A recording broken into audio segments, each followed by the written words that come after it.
Dünden bugüne İstanbul ve Kadıköy. Bu yazımda sizlere benim çocukluk ve gençlik yıllarımı yaşadığım İstanbul ve Kadıköy'den bahsedeceğim. 1856 yılında baba ve anne tarafı Ahıska Kafkasya'dan İstanbul Kadıköy'e gelmişler. Bahriye'de bir terim vardır, filasa. Kısaca halatı meydana getiren ince ipler diyebiliriz. Halat boyu bir hayatsa, filasalar hayatın içindeki kopuk anılar demektir. Ben de gelişi güzel, aklıma gelen bu hayat filasalarını bu yazımda aktaracağım. Okula Moda İlkokulu 8. okulda başladım. Önünden tramvay geçiyordu ve hayret verici bir şekilde yıkılmadan bugüne kadar kalabilmiş. Yoğurtçu Parkı'nın çiçeklerle dolu olduğu yıllar. Yelkenli ve kürekli teknelerin yapıldığı bir kurbağalı dere. Taş ve tahta köprüsüyle geçilen dere bir sandal yuvası adeta. Tahta tribünü ile Fenerbahçe stadı, biraz yakınında ahşap müze binası. Taş zeminli tenis kortu. Devam edersek Kuşdili çayırı ağaçlı bir mesire yeri sanki. Altı yol. Yukarı Bahariye'ye çıkıyoruz. Karşımızda opera, Süreyya sinemaları. Süreyya'nın yazlığı arka bahçesinde. Yurt ve hemen sağdaki sokakta Hale Rex sineması, opera sineması sırasında dilli, ciğerli, Rus salatalı, pastırmalı, sucuklu, el yapımı sandviçlerin satıldığı büfe. Altı yoldan çarşıya inerken Rasim ve Nefis pastaneleri, beyaz örtülü masalar, beyaz kumaş peçeteler, beyaz önlüklü, boyun bağlı garsonlar. Yakınında merkez eczanesi içerisinde ilaç yapılan bölmesi var. O tarihlerde doktorlar ilacın bileşenlerini gram olarak reçeteye yazar, eczacılar da bunları yaparak kahverengi cam şişelerde birkaç gün içinde ilacı hazırlarlardı. Keyan manifaturacısı, hanımların naylon çoraplarını onaran bir dükkan. Karabet ayakkabı boyacısı. Pepo kumaş mağazası, Sinan boza evi. Kadıköy Çarşısı İstanbul'un, hatta Türkiye'nin en büyük ve her ürünün kaliteli olarak satıldığı yerdi. 6 francala ve ekmek yapan fırın. En az 7-8 ciğerci. Çok sayıda sadece meze satan dükkanları. Baylan, Kars, Hacı Bekir, Beyaz Fırın ve Kadıköy pastanelerinin bulunduğu Muvakkitane Sokağı. Çarşının caddeye bakan kısmında, şimdi orada duraklar var, çam ağaçlı bir park. İskele Meydanı'nda Haldun Dormen sahnesinden eski hal ve itfaiye binası, Mühürdar'a kadar kademeli 4 büyük park. İskelenin hemen herkesin hangi gazeteyi aldığını bilen nezih gazete bayi. İskele yanında 7-8 ayakkabı boyacısı, yanında halk otobüsleri. Haydarpaşa Garı'na sandalla adam taşıyan kürekçiler. Şimdiki Eminönü iskelesi, arabalı vapur iskelesi ve altı yola kadar uzanan araç kuyrukları. Yan tarafı Adalar iskelesi. Sahilde faytonlar, o zamanın alternatif taksileri.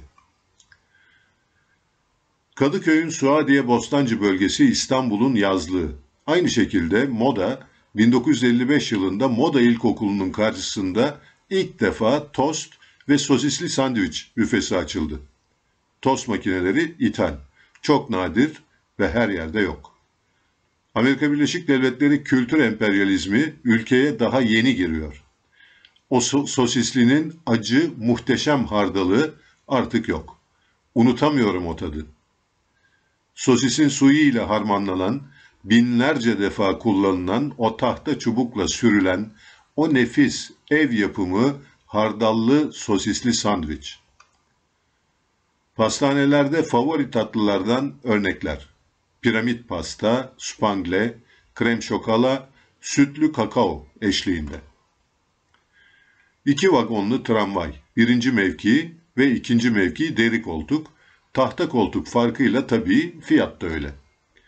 Daha Bağdat Caddesi genişlememiş. Caddenin sağı solu bahçeli köşkler ve evler. Büyük dayımın köşkünün bir kapısı Hamam Sokak'ta, bir kapısı da caddede. Bostancı o dönemler Ankara kadar uzak. Her yerde bostanlar var. İstanbul'a dışarıdan sadece turunçgiller gelirdi.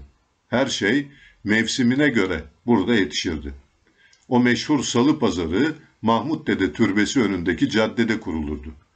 Arnavut ve Rum pazarcılar çoğunluktaydı. Yoğurtçu Parkı'nın yakınında kuyusu olan ve bir katırla çalıştırılan kuyu suyu ile sulanan bostan ve Yoğurtçu Karakolu'nun yanında yazlık sinema vardı. İnsanların takım elbise, hanımların en şık kıyafetleriyle gidilen sinemalar. Tiyatrolar o kadar çoktu ki, şimdi anlattığımda bir masal gibi geliyor insana. Sinema ve tiyatro içerisinde hiçbir şey yenmezdi. Tramvay veya otobüste annemle seyahat ederken hiçbir zaman koltukta oturamadım. Çünkü annem büyüklere hemen yer vermemizi söylerdi. İstiklal Caddesi'ne giderken iç çamaşırımız bile yeni olur, en güzel kıyafetlerle olurduk. Bulgar'ın yumurtalı omleti, İnci Pastanesi'nin profiterolü vazgeçilmezler arasındaydı. Galatasaray'daki balık pazarı bolluğun ve çeşidin olduğu muhteşem bir çarşıydı. Abdullah Efendi ev yemekleri. Sokakta yürürken bir şey yemezdik, ayıp olur diye. Annem, yiyen var, yiyemeyen var derdi. Lokantaların pencerelerinde tül perde vardı. Dışarıdan içerisi görünmesin diye. Bütün Kadıköy sahillerinden denize girilirdi ve hemen hemen herkesin bir sandalı vardı. Bizim de bir motorlu, bir de kürekli iki teknemize Kurbağalıdere'de Hayri Bey bakardı. Babam Hayırsızada'da ıstakoz sepeti atar, eve ıstakoz getirirdi. Kalkan balığı sokak balıkçılarında bile satılırdı. İstavrit balığı yem olarak kullanılırdı.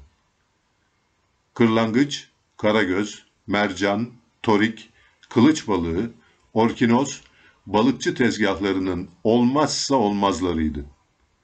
Suyumuz cam damacanalarla Kayış Dağı'ndan gelirdi ve her mahallede Kayış Dağı suyu akan çeşme vardı.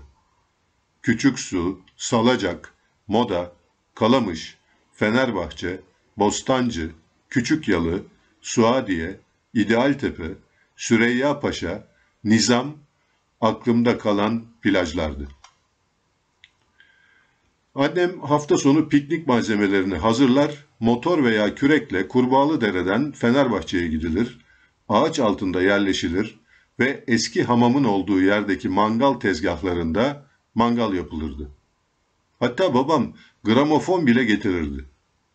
Her mahallenin kuralları vardı. Kızlı erkekli oyunlar oynardık. Kimse kimsenin nereden geldiğini bilmezdi. Büyük abiler ve ablaların sahasına girilmez, ancak onlar isterse yakınlaşırdık. Mahalle maçları olurdu. Formamız bile vardı.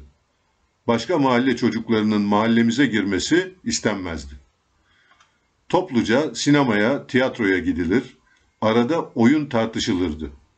Yazlık sinema çoktu. Bazen müzikli ev toplantılarımız olurdu. Hatırda kalan küçük bölümler ama şu kadarını söyleyeyim ki insanların birbirlerine saygısı vardı. Kimse kimseye eğlenirken veya bir başka ortamda karışmaz ve kişisel haklarına saygı gösterirdi. Abartmıyorum ama herkes kitap okurdu ve tabii gazete. Kitapçı sayısı çoktu. Muvakkitane Caddesi'ndeki Celal Bey'in Gençlik Kitabevi her insanın uğradığı en büyük kitabeviydi. Her aile çocuğunu bulunduğu okula yazdırmak zorundaydı. Bir sokak farkıyla az kalsın Bahariye İlkokulu'na yazılacaktım. Her iki abim de Moda İlkokulu'nu bitirdikleri için müdür Doğan Bey kaydımı Moda İlkokulu'na aldırmıştı. Öğretmenim Resiye Karakaş unutamadığım bir insandı. Her ne kadar beni sağ elle yazmama zorlasa da onun sayesinde iki elimle yazabiliyordum. Diploma aldıktan sonra annem tanıdığı için Evine teşekkür ziyaretine gittik ve yanımızda da Hacı Bekir'den aldığımız şeker kutusu vardı. Ayrılırken annem kutuyu uygun bir lisanla vermek istedi. Öğretmenim, lütfen vermeyin, biz görevimizi yaptık. Bize en büyük hediye çocuklarımızın başarı haberleridir dedi ve almadı. Bilmem anlatabildim mi? Ölene kadar ziyaret ettim öğretmenimi. O örnek insanı, o Atatürk'ü bize sevdiren insanı. Bunları yaşadığım için şimdiki zamanı değerlendiremiyorum. Bu sayfalara sığmayacak güzel anılar var. Eski Kadıköy ve İstanbul için. Unuttuğum yerler var şüphesiz ama genç nesillere o yılların yaşamını aktarma yönünde bir ipucu vermek de güzel. En azından araştırırlar o parlak ve güzel günleri. Velhasıl bizim de hayatımızdan bize göre çok güzel günler geçti. Her dönemin yaşantısına saygı duyuyorum. Ama ben o günlere dönmek istiyorum. Aşkın, sevginin bile romanlara geçecek kadar değerli olduğu, güven ve saygının esas alındığı bir yaşam biçimiydi. Bir fotoğraf çekmek bile 3-4 dakikanızı alırdı. Anı yaşardınız. Tek bir poz. Siz, etrafınızdaki insanlar ve arkada görünmesi mutlaka istenen manzara. Anı yaşamak buydu. Yoksa tek bir pozu yüzlerce şerit gibi çekmek değildi.